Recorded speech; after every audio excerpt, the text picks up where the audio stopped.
Assalamualaikum warahmatullahi wabarakatuh.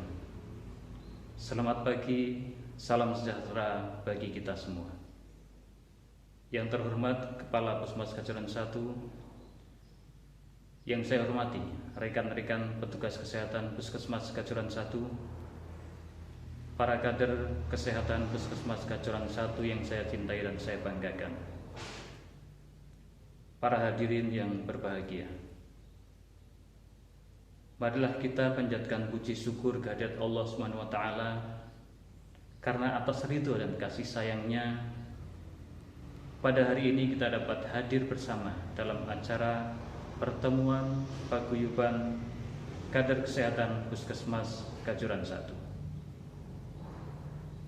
Sholawat serta salam semoga senantiasa tercurah kepada Nabi Muhammad SAW yang selalu kita nantikan syafaatnya.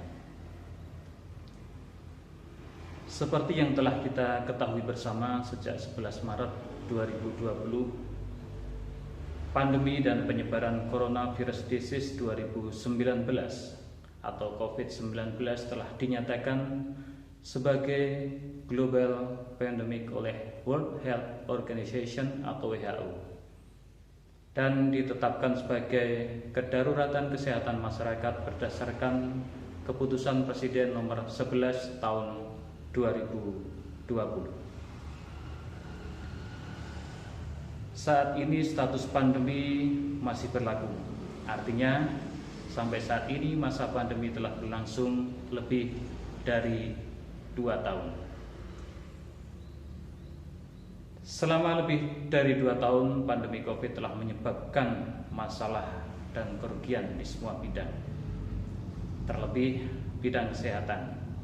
Sampai saat ini kasus terkonfirmasi di Indonesia sudah mencapai 6,5 juta orang, dengan kasus meninggal dunia sejumlah lebih dari 158.000 jiwa. Tentu bukan jumlah yang sedikit, dan mungkin di antara kita pernah tertular dan terkonfirmasi sehingga termasuk dalam jumlah kasus tersebut.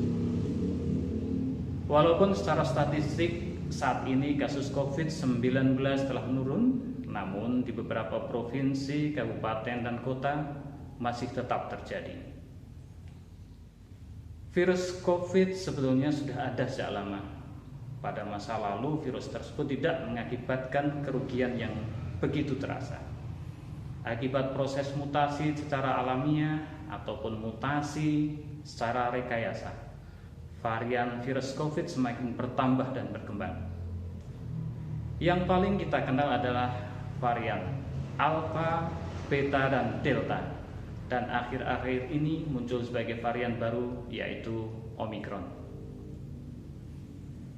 Semua varian tersebut mempunyai cara penyebaran dan penularan yang sama, yaitu dari orang yang terinfeksi ke orang lain melalui cairan hidung atau mulut, secara langsung atau melalui perantara, seperti benda-benda di sekitar kita yang telah terkontaminasi virus tersebut.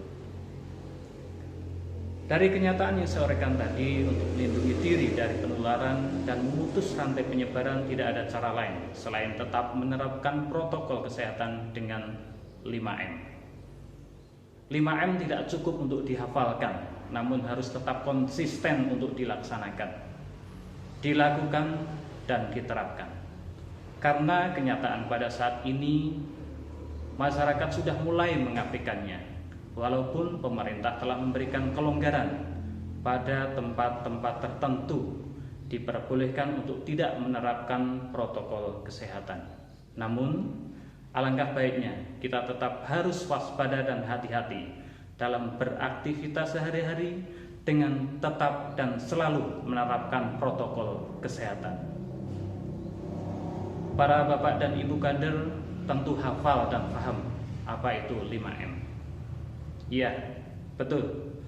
Protokol kesehatan dengan 5M tersebut adalah mencuci tangan menggunakan sabun, memakai masker, menjaga jarak, menjauhi kerumunan, dan mengurangi mobilitas. Protokol kesehatan tersebut tidak perlu saya jelaskan lagi satu persatu, karena sudah sering kita sampaikan dan kita bahas bersama. Hanya saat ini yang perlu adalah konsistensi pelaksanaannya.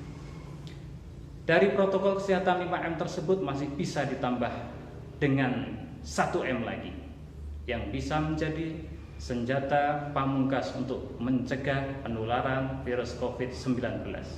Apa itu? Yaitu melakukan vaksinasi COVID-19. Pelayanan vaksinasi COVID-19 dapat dilaksanakan di fasilitas pelayanan kesehatan seperti puskesmas, puskesmas pembantu, klinik, dan rumah sakit. Dan vaksinasi yang diberikan kepada masyarakat adalah dosis 1, 2, dan 3 atau booster.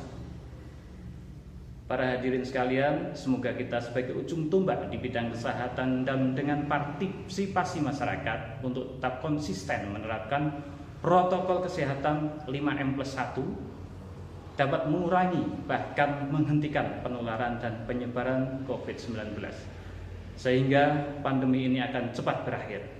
Selanjutnya kita dapat beraktivitas secara normal dan seperti biasa. Demikian uraian yang dapat saya sampaikan, semoga bermanfaat bagi kita semua.